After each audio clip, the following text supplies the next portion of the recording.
పవన్ కళ్యాణ్ అభిమానులు చాలా రోజుల నుంచి వెయిట్ చేస్తున్న సినిమా ఓజీ. ఆకాశం కాదు అంతకంటే ఎక్కువ అంచనాల మధ్య ఈ సినిమా విడుదలైంది. మరి నిజంగానే ఆ అంచనాలకు అందుకుందా లేదా అనేది పూర్తి రివ్యూలో చూద్దాం.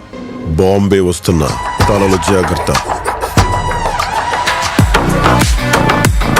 కథ విషయానికి వస్తే 1970లో కొంతమంది భారతీయులు జపాన్కు వెళ్ళి అక్కడ డబ్బులు సంపాదిస్తారు. అందులో ప్రకాష్ రాజ్ కూడా ఉంటాడు. కాకపోతే అక్కడ సమురాయి వ్యవస్థ మన భారతీయులను హింసిస్తూ ఉంటే వాళ్ళు తప్పించుకుని ముంబైకి వచ్చేస్తారు. అలా ముంబైకి వచ్చిన వాళ్ళలో పవన్ కళ్యాణ్ కూడా ఉంటాడు. ప్రకాష్ రాజ్ పేదవాళ్ళ కోసం ఒక పోర్ట్ కట్టి అందరికీ పనులు ఇస్తాడు. ఆ పోర్ట్ జోలికి ఎవరూ రాకుండా కంచుకోటలో నిలబడతాడు పవన్ కళ్యాణ్. దానికోసం ఒక పెద్ద మాఫియా వార్ జరుగుతుంది. కొన్ని అనుకోని పరిస్థితుల్లో ముంబై వదిలి వెళ్ళిపోతాడు పవన్. ఓజీ లేడు కాబట్టి విలన్ ఇమ్రాన్ హష్మీ రంగంలోకి దిగుతాడు. తన వాళ్లను ఒక్కొక్కరిగా చంపుతున్న విషయం తెలుసుకున్న పవన్ మరోసారి ముంబైలో అడుగు పెడతాడు. ఆ తర్వాత ఏం జరిగింది, ఈ మాఫియా వార్ ఎలా పూర్తయింది, మధ్యలో ప్రియాంక మోహన్ ఎవరు, ఆమె పీకే జీవితంలోకి ఎలా వచ్చింది అనేది మిగిలిన కథ. స్క్రీన్ ప్లే విషయానికి వస్తే ఓజీ చాలా సింపుల్ కథ. ఎన్నో సినిమాలు చూసిన మాఫియా డ్రామా. కాకపోతే అభిమానులకు ఎలా తీస్తే నచ్చుతుందో అలా లెక్కలు వేసుకుని తీశాడు దర్శకుడు సుజిత్.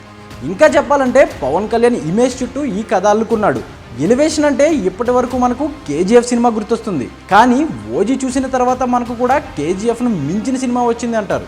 సాహో సినిమాను కాస్త మార్చి మళ్ళీ దానికి మాఫియా బ్యాక్డ్రాప్ పెట్టి తీశాడు సుజిత్.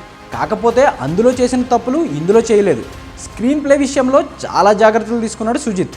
రొటీన్ గ్యాంగ్స్టర్ డ్రామాను ఎమోషనల్గా తెరకెక్కించాడు.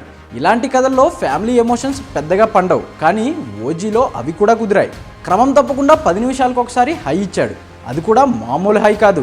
సుజిత్ రాజుకున్న సీన్లకు అదేదో డ్రగ్ తీసుకున్నట్లు బ్యాక్గ్రౌండ్ స్కోర్ కొట్టాడు తమన్. ఫస్ట్ హాఫ్ అయితే ప్యూర్ మెంటల్ మాస్, పూనకాలు వచ్చాయి. Interval sequence next level. అక్కడక్కడ కాస్త స్లో అయింది, కానీ ప్రీ క్లైమాక్స్ నుంచి మళ్ళీ నెక్స్ట్ లెవెల్కి వెళ్ళిపోయింది.